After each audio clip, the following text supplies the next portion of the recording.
2021년 12월 22일 수요일 새벽 예배 사도신경으로 하나님 앞에 나아갑니다. 나는 전능하신 아버지 하나님 천지의 창조주를 믿습니다. 나는 그의 유일하신 아들 우리 주 예수 그리스도를 믿습니다. 그는 성령으로 잉태되어 동정녀 마리아에게서 나시고 본디오 빌라도에게 고난을 받아 십자가에 못 박혀 죽으시고 장사된 지 사흘 만에 죽은 자 가운데서 다시 살아나셨으며 하늘에 오르시어 전능하신 아버지 하나님 우편에 앉아 계시다가 거기로부터 살아있는 자와 죽은 자를 심판하러 오십니다. 나는 성령을 믿으며 거룩한 공교회와 성도의 교제와 죄를 용서받는 것과 몸의 부활과 영생을 믿습니다. 아멘. 찬송가 395장입니다.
오늘 우리가 함께 나눌 하나님의 말씀은 빌레몬서 1장 17절에서 25절까지의 말씀이 되겠습니다.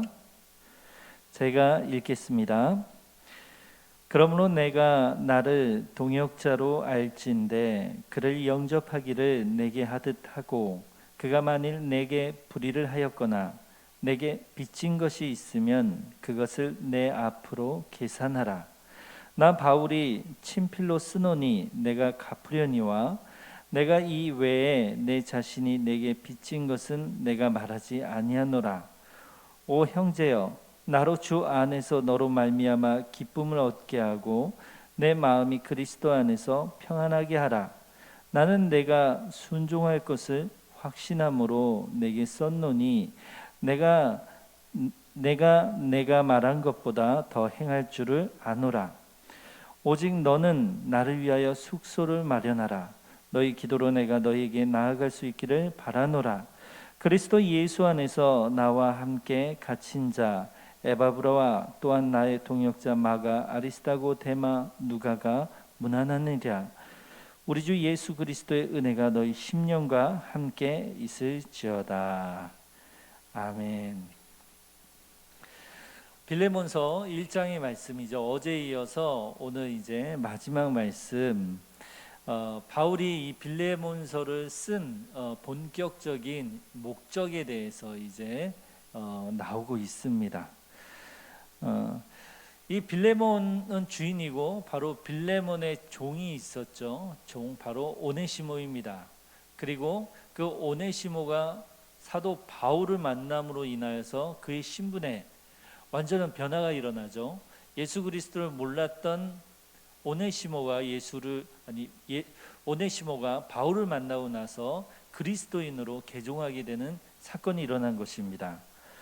그래서 이전에는 빌레몬과 오네시모는 종과 그냥 주인의 관계에 지나지 않았지만 사도 바울을 통하여서 오네시모와 그리스도인이 된 오네시모와 그리고 또 바울을 통하여 그리스도인 된 오늘 주인인 빌레몬과 이 사이에 사도인 바울을 통하여서 그리스도 안에서 그 형제들의 교제가 일어나는 본문이 바로 오늘의 본문입니다.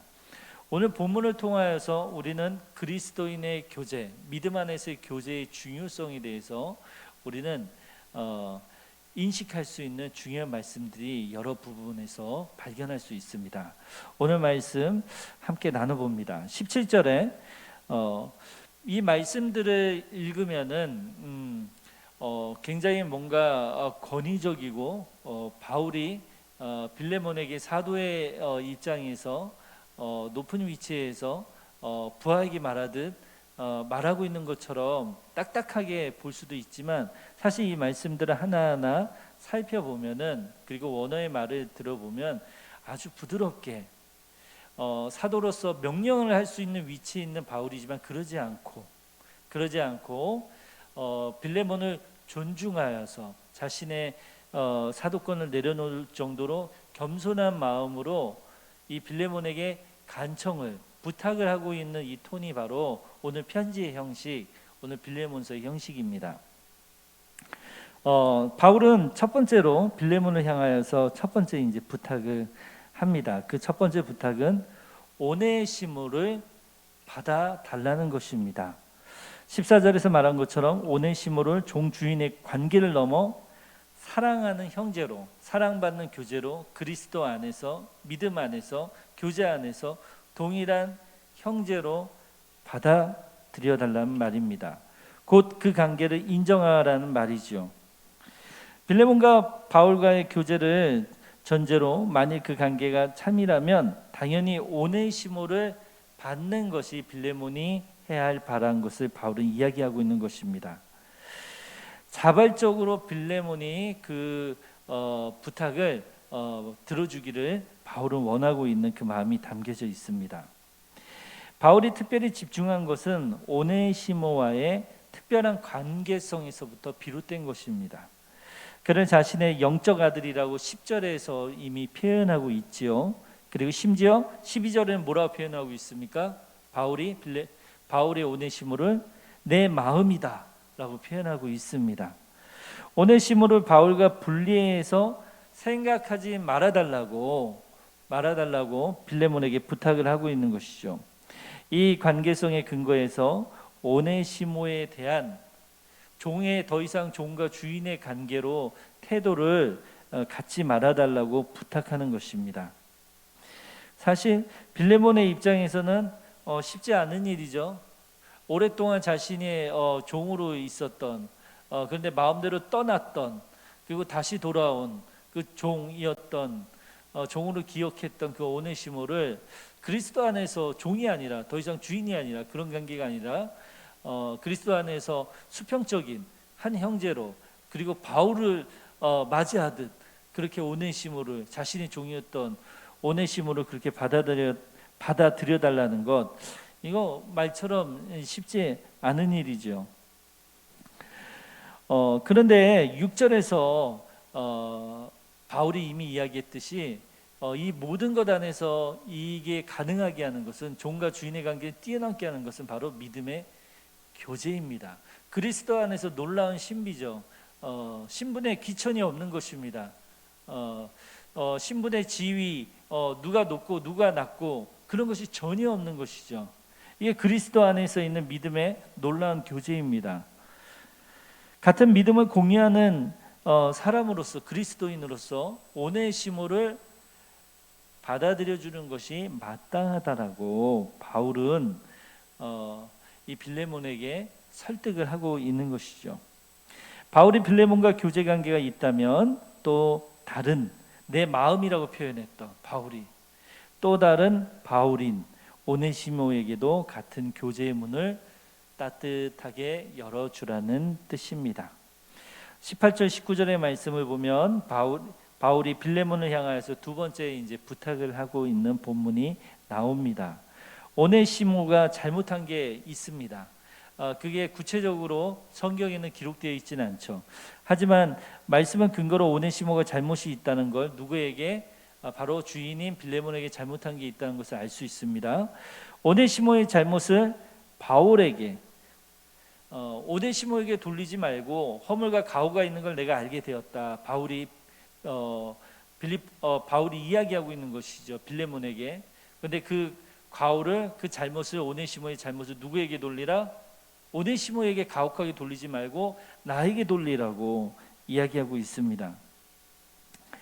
오네시모가 어떤 잘못을 했는지 정확히 알 수 없지만 우리는 명확하게 세 가지 사실을 알 수 있죠. 첫 번째는 오네시모가 빌레몬의 종이었다는 사실, 그리고 두 번째는 오네시모가 빌레몬의 허락 없이 멀리 떨어져 나와 있다는 사실, 그리고 세 번째는 오네시모가 경제적인 어떤 영역을 포함해서 빌레몬과의 관계에서 잘못한 일이 분명히 있다는 것입니다. 이 세 가지는 확실하죠.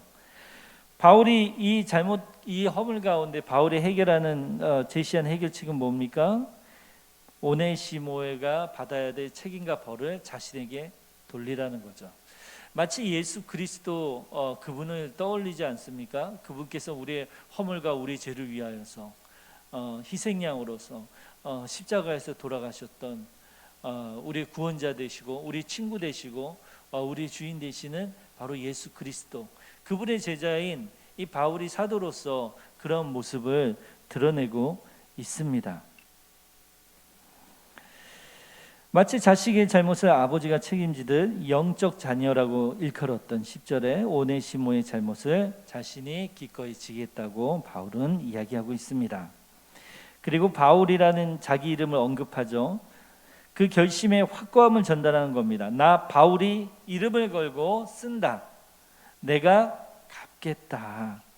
이어서 바울은 이 상황에 대해 빌레몬도 자신에게 돌려주어야 할 빚이 있다는 것을 말하지 않겠다고 첨언하는 거죠. 이 빚이 뭘까요? 빌레몬이 바울에게 무슨 빚을 졌을까요? 바로 그 빚은 바로 예수를 알게 된 믿음의 빚이겠죠. 영적인 빚이겠죠. 빌레몬이 바울에게 영적 빚이 있기에 오네시모의 잘못을 용납하는 것이 너도 마땅하다라고 가르치고 있는 겁니다. 그러니까 예수 그리스도 안에서, 믿음의 교제 안에서 그 형제의 허물에 관하여서 네가 네 허물을 예수 그리스도 앞에서 용서함을 받았듯이 네가 형제의 잘못을, 자매의 잘못을, 그 허물을 용서해 주는 것이 마땅하다라고 가르치고 있는 것입니다. 마지막으로 20절에서 21절의 말씀은 마지막으로 빌레몬을 향하여서 세 번째와 네 번째 부탁을 동시에 하고 있습니다. 빌레몬을 통해 바울이 유익을 얻을 수 있게 해달라. 유익을 얻을 수 있게 해달라는 게 세 번째 부탁이고요. 네 번째 부탁은 바울의 마음에, 나의 마음에 쉼을 얻게 해달라고, 20절에 쉼을 얻게 해달라고 부탁을 합니다. 곧 어떻게 바울이 유익을 얻고 쉼을 얻을 수 있습니까? 빌레몬이 오네시모를 용서해주고 그리고 그를 믿음의 형제로 교제 안에서 받아들여달라, 수용해달라는 것입니다. 각각 세 번째와 네 번째 부탁에서요, 그 안에 이제 표현할 때 이런 표현을 씁니다. 주 안에서, 그리고 메시아 안에서라는 표현을 씁니다. 빌레몬의 반응이 주 안에서 바울을 돕고 위로하는 것이다. 네가 그것을 수락하는 것이 곧 주 안에서, 메시아 안에서, 믿음 안에서, 그리스도 안에서 바울을 돕고 있는 것이다. 그것이 바로 하나님의 동역자로 네가 하는 것이다 라는 것을, 그 뜻을 전달하고 있는 것이죠. 믿음 안에 있는 빌레몬과 바울의 좋은 관계를 고려한다면 빌레몬은 쉽게 그 부탁을 거절할 수 있을까요? 거절하기는 어려운 일이지요. 빌레몬은 오네시모를 거절할 수 있을지 몰라도 바울의 마음에 상처를 주는 것은 상상도 하기 어려웠을 것입니다. 바울이 빌레몬의 순종을 신뢰하기에 21절의 말씀에 분명히 나오잖아요. 자기가 말한 것보다 더 순종할 것을. 나 바울이 말한 것보다 빌레몬 네가 더 많이 순종할 것을 나는 안다라고 글을 쓰고 있습니다. 얼핏 이 말씀은 잘못 보면 이제 압박하는 것 같죠. 바울이 뭐 여러 가지 이유로 설득하는 것보다는 이 모양새가 빌레몬이 빠져나갈 수 없는 구멍을 만들고 있는 것 같고 꼭 용서하게끔 그것을 압박하는 것 같이 보일 수도 있어요. 하지만 그 반대입니다. 주 안에서 바울과 빌레몬의 그 관계가, 주 안에서의 그 교제의 그 신뢰성이, 그 단단함이 얼마나 대단했는가를 이것을 통해 우리는 알 수 있습니다. 빌레몬은 바울의 요구를 받았을까? 이 편지에서 알 수 없지만 이 편지가 보존되어 교회에 전해지고 정경 안에 들어와 있지 않습니까? 빌레몬이 바울의 마음을 시원하게 했을 것입니다. 오네시모를 향한 바울의 태도는 아주 훌륭하지요. 하지만 그에 반응하는 빌레몬의 모습은 아주 훌륭하다 할 수 있습니다. 22절에서 25절의 마지막 절의 말씀은요, 바울이 이제 형제들 안에서 바로 믿음의 문안의 인사를 합니다.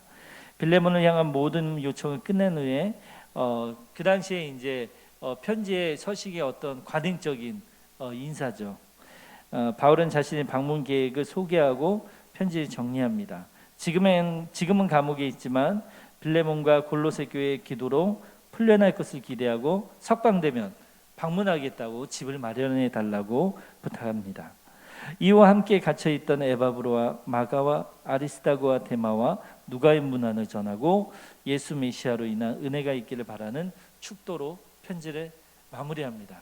짧은 한 장이지만 굉장히 많은 것들이 축약되어 있고 6절의 말씀이 나온 믿음 안에서의 교제가 무엇인지, 그리스도 안에서의 교제가 무엇인지, 그리스도 안의 교제 안에서 형제가 형제를 어떻게 대해야 하는지를, 그 믿음의 교제가 얼마나 유익한지에 대해서 우리에게 가르쳐주고 있습니다. 여러 가지 많은 메시지를 뽑을 수 있지만 첫 번째, 믿음의 교제를 통해서 얻는 유익. 믿기 전에 가오와 허물을 용서함을 받아야 된다는 겁니다. 우리가 예수 그리스도를 만나기 전에, 알기 전에, 그리고 이제 예수 그리스도를 알아가는 과정 가운데 알게 되고 믿음의 교제 가운데 들어가지 않습니까? 그때 해야 할 일이 뭘까요? 참 회개에 이른다면 자신의 가오와 허물을 상대방에게 용서함을 받아야 합니다. 왜 그래야 합니까? 그래야만 하나님과의 교제에 그 장벽이 무너지고 하나님의 교제 가운데 깊이 그 형제와의 교제를 통하여 하나님께 더 깊이 나아갈 수 있습니다. 하지만 믿음의 교제를 한다 하면서 여전히 자신의 잘못과 허물과 타인에 대해서 잘못한 것에 대해서 용서함을 구하지 않는 채 여전히 그 안에서 내가 신앙생활을 한다면 그것은 단순히 종교적인 생활에 지나지 않을 수 있습니다. 정말 하나님을 깊이 알고 체험하고 예수 그리스도를 알려면 이 용서함을 받을 줄 알아야 합니다. 그 두 번째, 믿음의 교제 안에 곧 주 안에서 성도의 허물을 또한 용서할 줄 알아야 합니다. 첫 번째 용서함을 구할 줄 알아야 된다고 그랬죠. 두 번째는 용서함을 또한 해줄 줄도 알아야 합니다. 바로 오늘 빌레몬과 같이요, 오네시모의 허물을 용서함을 바울을 통하여 간청함을 받지 않습니까? 믿음의 교제 안에서 성도의 허물을 발견하고 그것을 용서해주고 그리고 동일한 형제 자매 그 자격 안에서 수용하고 격려하고 받아들이고 축복을 빌어주고 이것이 바로 그리스도 안의 교제, 믿음의 교제 안에서 얻는 유익이라고 할 수 있습니다. 내가 그리스도 안에 있다고 하면서 여전히 형제 자매의 잘못에 대해서 용서하지 못한다면, 분노하고 있다면 그것은 하나님이 바라시는 마음이 아니고 하나님 가운데 깊은 교제 가운데 나아가는데 그것이 장애가 될 수밖에 없습니다. 마지막 세 번째, 믿음의 교제를 통하여서 우리가 얻을 수 있는 유익은 무엇일까요? 오늘 마지막 축도의 인사를 보십시오. 얼마나 많은 믿음의 형제들이 나오고 있습니까? 바울에게 얼마나 많은 믿음의 동역자들이 많이 있지 않습니까? 믿음의 교제를 통하여서 우리가 믿음의 교제로 나아가기 전에는 우리의 영역은 굉장히 작았죠. 우리의 테두리는 기껏 나 자신이나 좀 더 넘은 내 가정에만 국한됐죠. 내가 일하고 있는 곳까지 나아갈 수도 있지만, 하지만 믿음의 교제를 하게 되면 어떻게 됩니까? 내 교제의 장벽이 내 자신에게서, 내 가정에게서 넘어서 믿음의 공동체, 교회 안에서 같이 신앙생활하고 있는 형제 자매에게 관심이 가죠. 거기에서만 끝이 납니까? 하나님은 더 깊이 알아갈수록 어떻게 합니까? 지역 주민들에 대해서 관심이 생기고 중보하고 기도하게 되잖아요. 그리고 더 깊이 나아가게 되면 어떻게 됩니까? 열방을 품고 선교를 위하여 나와 전혀 상관없는 오지에 있는 그 사람을 위하여서, 그 사람의 선교를 위해, 그 사람이 복음의 열매를 맺을 수 있도록 눈물로 기도하게 되지 않습니까? 성령님은 우리를 통해서 믿음의 교제 안에서 우리를 변화시키는 놀라운 일이죠. 그러므로 우리는 그리스도 안에서 믿음의 교제를 온전히 해야 합니다. 반드시 주 안에서, 메시아 안에서, 하나님 아버지 안에서 믿음의 교제를 나눌 때 우리에게 영적인 유익함이 있습니다. 이 코로나19 이 시대 가운데 우리가 이 교제를 못하는 게 아니에요. 우리는 여전히 할 수 있습니다. 어떻게 할 수 있을까요? 상대방에게 전화를 통하여, 메시지를 통하여, 따뜻한 안부의 전화를 통하여서, 메시지를 통하여서 얼마든지 상대방이 나를 배려하고 있고 나를 생각하고 있고 나의 이 고통과 이 아픔에 같이 함께 참여하고 있고 나를 위해서 기도해 주고 있구나, 이것을 통해서 그리스도 서로 쌍방간에 서로 믿음 안에서, 하나님 안에서 더 깊이 하나님을 알아갈 수 있는 놀라운 믿음의 신비를 우리는 경험할 수 있습니다. 우리 사랑하는 성도 여러분, 이 말씀을 전하는 저나 이 말씀을 온라인으로 듣고 있는 우리 모든 성도님들이나 다 그리스도 안에서 우리는 하나이고 우리는 교제 가운데 있습니다. 오늘 이 말씀을 들으며 기억나는 그 한 사람을 위해 기억하고 기도하고 그 한 사람을 위하여서 전화 연락도 해보고 메시지도 한번 따뜻하게 전해보는 오늘 복된 하루가 되시길 축복합니다. 기도하겠습니다. 하나님, 코로나19 가운데 교회가 셧다운을 통하여서 우리 성도들의 서로의 안전을 지키고 또한 지역 주민들에게도 유익함을 주고자 하고 있는 가운데, 하나님, 오늘 이 새벽의 말씀을 통하여 그럼에도 불구하고 우리가 직접 만날 수는 없지만 우리가 서로를 위해서 기도하고 축복하고 그리스도 교제 안에서 깊이 더 나아갈 수 있는 그 길을 결코 포기하지 않기 원합니다. 하나님, 우리 가운데 사랑의 마음이, 그리스도 안에서 사랑의 마음이, 바울과 같이 겸손한 낮아진 마음이 우리 가운데 있게 해주셔서 우리가 생각나는 그 한 사람에게 그리스도 안에서 교제를 나아가며 따뜻한 말 한마디, 사랑의 한마디, 격려의 한마디, 함께 동행하게 한다라고 하는 그 격려의 한마디를 통하여 서로 믿음 안에서 서로 은혜 받고 믿음이 더욱더 깊어지고 하나님을 더욱 깊이 알아가는 은혜가 오늘 우리 하루의 삶 가운데 있게 하여 주옵소서. 이 모든 말씀 예수 그리스도의 이름으로 기도합니다. 아멘. 주기도문으로 오늘 예배를 마칩니다. 하늘에 계신 우리 아버지, 아버지의 이름을 거룩하게 하시며 아버지의 나라가 오게 하시며 아버지의 뜻이 하늘에서와 같이 땅에서도 이루어지게 하소서. 오늘 우리에게 일용할 양식을 주시고 우리가 우리에게 잘못한 사람을 용서하여 준 것 같이 우리 죄를 용서하여 주시고 우리를 시험에 빠지지 않게 하시고 악에서 구하소서. 나라와 권능과 영광이 영원히 아버지의 것입니다. 아멘. 우리 주여 한번 외치며 우리 삶의 자리에서 같이 기도하겠습니다. 주여, 하나님 아버지.